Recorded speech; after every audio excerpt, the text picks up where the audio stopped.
So I'd be curious about how much of your business you're celebrating your therapist or the individual students. And Yeah, in fact, Jeffrey from Zumba has said to me, our job is not teaching people to teach dance. Our job is making people successful. So we realized very early on that you can have the most amazing training technique in the world.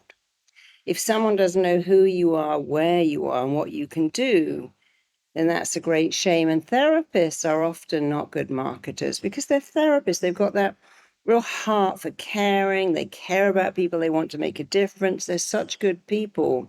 But of course, they don't understand marketing. It's like, who am I to talk about myself? Who am I to promote myself? Don't I seem arrogant or big-headed? And so it's a little bit alien to many therapists to market because they're in the caring profession. And so we realized that we had to actually add a huge swathe of marketing to our training. Luckily, my husband is an amazing marketer. And so we started to employ amazing marketers, really good. And we started to teach marketing. How do you find clients? How do you get on the radio? How do you get in the press? How do you get in your local paper? How do you get repeat clients? How do you get referrals? How do you create an emotive story? Every successful business in the world can tell an emotive story. And of course, what do people buy? People buy things that make them feel good and that lowers their pain point, which is what we're selling. We're selling freedom and empowerment. We're lessening your pain, but we're making you feel good about yourself. So that's a great thing to sell. But people say, oh, I don't feel comfortable. So we created a marketing course side by side, and now it's actually in court. We used to be you can buy the course and you could earn the marketing. Now it's all included. And we have some incredible, amazing, phenomenal marketers that teach you it's okay to market your business. It's a good thing. And so putting the two together, remembering what Jeffrey said and thinking he's right, my job is not to make you a therapist. My job is to make you a very successful therapist who's got a thriving business. But of course, as a therapist, you're running a business. And people say, oh, I'm so busy seeing clients. I don't really have time to do marketing or accounts. But you have to do that too. I mean, I was very ambitious when I was a therapist. I wanted to be the best. And I wanted to be the best therapist, the most recognized, renowned, respected therapist. I was very clear. But in being very clear, I also knew what that involved, which is calling a lot of new. This was in the 80s, and I knew that if I rang a magazine or a paper, everybody would say, hey, would you like to write about me? They'd go, no. Some of them went, oh, yes, tell me more. In fact, one of the first magazines I wrote was Men's Health, and Men's Health had just done a piece on firewalking. And I thought, you know what? I can call them. And I said, hey, I'm a therapist. I work with a lot of athletes. And this piece on firewalking is really a piece on hypnosis. Would you like to write a piece on hypnosis for athletes? So I went, oh, we'd love to. They actually gave me my own column because I took a leap of faith. And also I understood, because I have so many successful clients, that they leave clues. People who succeed do the thing they actively hate and dislike to get to where they want to go. They make that very difficult call, and they tend to make it first. And it wasn't easy to pick up the phone and say, would you like to write about me? They go, no. But someone went, yeah, tell me more. And I did that every day. And with 18 months, I had so many articles, so much press, so many book deals. I had to stop doing it. But you have to teach people that. What do people who are successful do? They do what they really do not want to do to reach their goal. They do it first. They tend to take action every day on the way to success. In the beginning, when they've made it, they don't have to do that. They're very good at bouncing back from rejection. Of course, I've had book deals rejected. Shows I was on, I've been replaced by someone else. Of course, things have happened, but you have to be a big rubber ball and bounce back and have that, I'll show you. You also have to see a delay as not, don't hear no. You hear no at the moment, no in this current state, no. My books got rejected a lot, but I'd always hear no for this publishing house, or no the way it is right now, or no at the moment. So if you can reframe no, and then what else does success do? They delay gratification. They're really good at delaying gratification. And the other thing they do, which is so important, is they build their own praise muscle.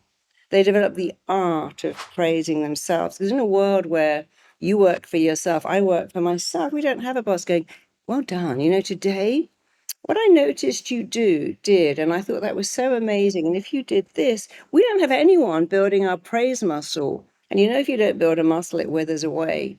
One of the most important things to do if you work for yourself is praise yourself a lot.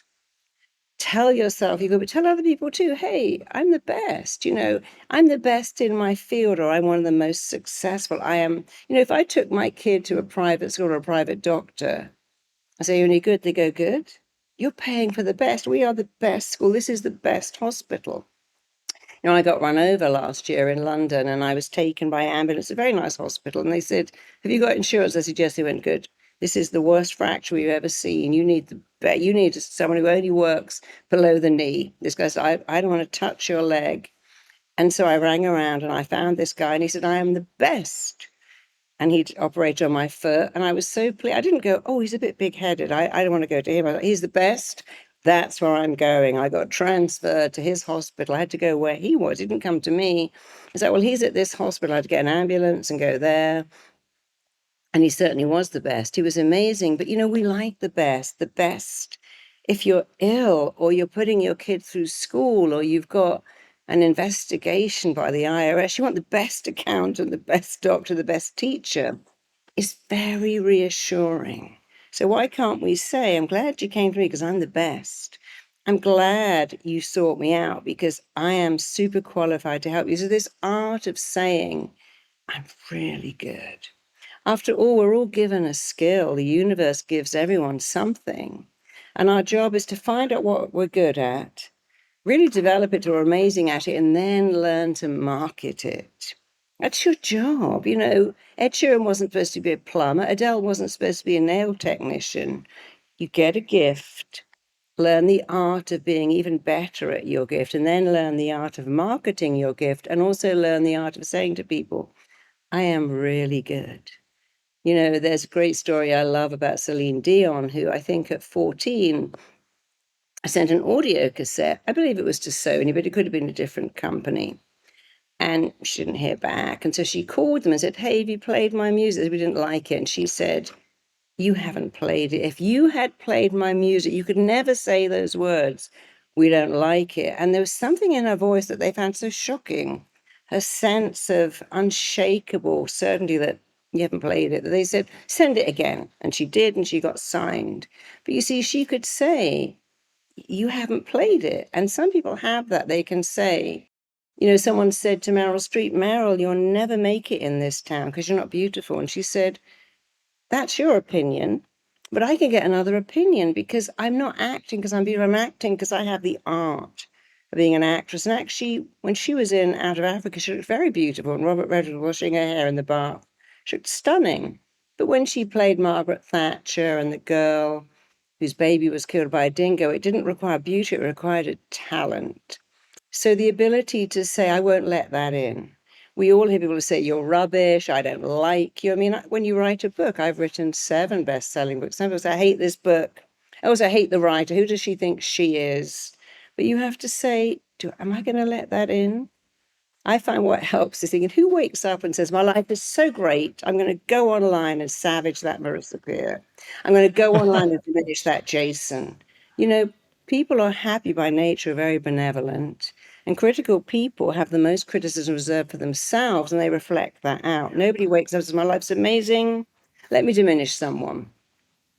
I know that because we work with a lot of bullies in schools, and we work with we work with the bullies who are very unhappy. It's like a seesaw.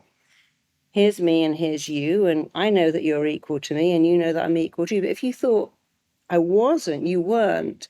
A bully believes that this is going on, that you're there and they're there, and they only have 2 choices: diminish you or elevate themselves until that happens. But you see, no one can diminish you unless you choose to let it in. And so a big part of my journey was getting criticism. And is this constructive? Sometimes it was. And if it wasn't, well, I don't have to let it in. I have agency over what I let in. And I've had a lot of amazing press and some not. I've had a lot of incredible feedback and a little not. My books, very lucky, they have mostly incredible reviews, but a few not. But it's okay. In fact, somebody said to me once, you have no negative reviews for your book. This is a cult. It's a scam. I can't find any criticism. I thought, I'm so glad I've got one now. I was actually relieved when someone said, I hate this book. It's like, oh, finally, nobody can say it's a cult. Where's the criticism? Because, of course, as I got bigger, I got more and more. I just got to deal with it, you know. Someone said to Michael Jackson once, what do you do with your reviews? He said, I weigh them. I thought that was such a great answer. I don't read the bad ones, I just weigh them. Thank you so much for listening to the Selling with Love podcast. We have some previous episodes you can tune into right here. And if you prefer the short form content where you get to the point in under 10 minutes, we do have a ton of clips from our best episodes that are being shared on this channel as well. So pick which one supports you the most. And of course, thank you for liking, subscribing, and of course, selling with love.